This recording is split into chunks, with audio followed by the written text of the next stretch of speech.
Alhamdulillah, Imam Abul Hasan Al-Asy'ari yang disebut dengan akidah Asy'ariyah, kalau satu Asy'ari, kalau jamaknya Asy'ariyah, maka mereka sudah susunkan yang disebut dengan sifat 20: wujud, qidam, baqa, mukhalafatu lil hawadithi, qiyamuhu binafsihi wahdaniyah, qudrat, iradat, ilmun, hayat, sama, basar, kalam.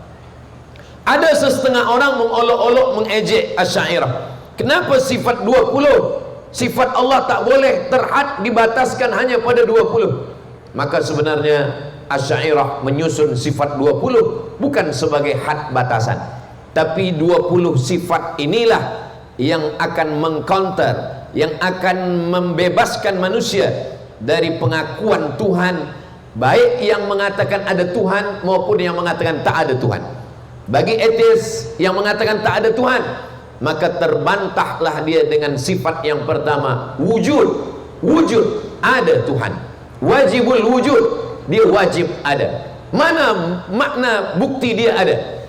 Dia ada sebab ada alam semesta. Mustahil alam ini ada kalau dia tidak ada. Maka adanya alam ini menunjukkan bahwa yang mengadakan alam ini dari tidak ada menjadi ada, maka dia adalah maha ada. Itulah dia wujud.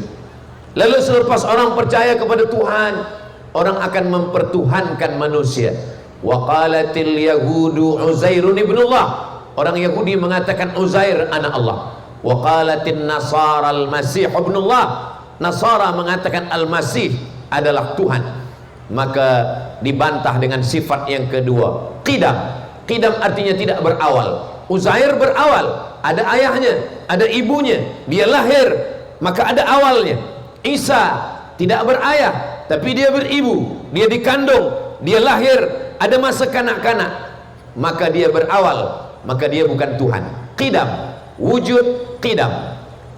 Lalu kemudian kalau Isa tidak berayah boleh dikatakan Tuhan, maka kalau begitu Adam lebih layak dikatakan Tuhan kerana dia tidak berayah dan tidak beribu. Inna mathala Isa indallah kamathali Adam. Keberadaan Isa sama macam Adam. Tak susah bagi Allah untuk menciptakan Isa sebagaimana tak payah bagi Allah menciptakan Adam. Innama amruhu idza arada syai'an ayyakula lahu kun fayakun. Lalu kemudian baqa, wujud wajib ada. Qidam dia tak berawal, baqa dia tak berakhir. Sesiapapun yang mengaku Tuhan, kalau dia berakhir, dia mati, dia tua, dia binasa, maka dia bukan Tuhan. Maka begitulah ulama yang cerdas menyusun sifat 20 untuk menafikan semua yang selain Allah. La ilaha illallah. Itu adalah natijahnya, itu hasilnya. Tapi bagaimana kita boleh sampai kepada la ilaha illallah? Itu melalui sifat 20. Lalu bagaimana dengan orang yang mengatakan Tuhan ada, tapi Tuhan itu duduk, Tuhan itu boleh ditunjuk, Tuhan itu di atas? Maka kata Imam At-Tahawi dari kalangan salaf, Allah munazzahun anil jihati sitti. Allah maha suci dari 6 arah. Dia bukan di hadapan, dia bukan di belakang, dia tidak di atas, dia tidak di bawah, dia tidak di kanan, dia tidak di kiri, dia tidak di dalam, dia tidak di luar. Dia sudah ada sebelum alam ada. Kalau sebelum alam ada dia sudah ada, lalu dia menciptakan alam, dia berpindah ke alam, maka berarti dia sama dengan alam. Itulah maka masuklah sifat yang keempat, wujud, qidam, baqa, mukhalafatuhu lil hawadis. Dia tidak sama dengan yang baharu. Ustaz Abdul Somad tadi berada di Tasik. Selepas itu dia naik duduk di atas kerusi. Selepas itu dia tegak di atas tangga. Dia berpindah, maka Allah Ta'ala tak berpindah. Kalau berpindah berarti dia bukan Allah. Mukhalafatuhu lil hawadis. Allah mawjud bila makan. Allah ada sebelum tempat itu ada. Tempat itu baharu, aras itu baharu. Jadi kalau Allah berdiam pada baharu, maka Allah terbantahkan. Itulah dia sifat yang kelima, qiyamuhu binafsihi. Wujud, qidam, baqa, mukhalafatu lil hawadith, qiyamuhu binafsihi. Dia berdiri sendiri, dia tak berhajat kepada arasy.